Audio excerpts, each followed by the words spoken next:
ကဲဦးတို့တော်တို့ရေဒီဗီဒီယိုဖိုင်အောင်တော့ဒီမနက်အားလုံးမြင်ပြီးကြလောက်ပြီလို့တော့ထင်တာပဲเนาะဒါကျွန်တော်တို့ပျော်ပွဲမျိုးက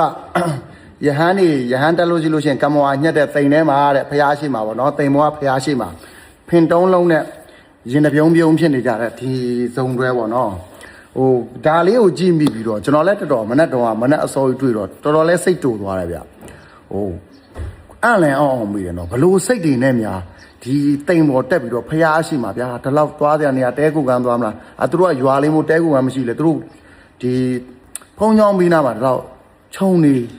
ပြောမှဆိုတောတွေဗျာဘယ်တောတဲဝင်ပြီးတော့ကျွန်တော်တို့မော်တော်ဆက်လို့ရတယ်ဗျာမော်တော်ဆက်တယ်ဆိုတော့မတ်တက်ဆော်နော်အဲ့ဒါကိုလှုပ်လို့ရတဲ့ဥစ္စာတွေနဲ့ဒီမှာဝင်ပြီးတော့ဒီလိုနေရာမျိုးမှာဒါမျိုးလှုပ်တယ်ဆိုတာတော့တော်တော်လေးကိုအောက်တန်းကြတယ်လို့ပြောရမှာတိလားနော်တော်တော်လေးအောက်တန်းကြတာဗျာဒါဒီလိုမျိုးကိစ္စမျိုးဒါကျွန်တော်တို့ဒီပြောပွဲမှာရှိတဲ့ကျွန်တော်တန်ခါနာယကတွေလူကြီးမိဘတွေကနေပြီးတော့ထိရောက်စွာပြင်းထန်စွာ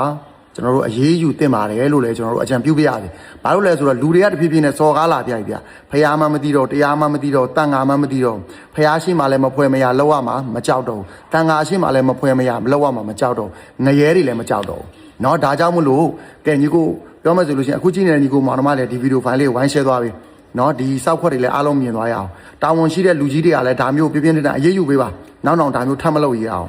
အရန်အောက်တန်းကြတယ်လို့ထင်ပါတယ်ညီကိုမောင်နှမတွေအမြင်လည်းပြောပြပေးခဲ့ပြီလို့ရပါတယ်အားလုံးကျေးဇူးပါဗျာ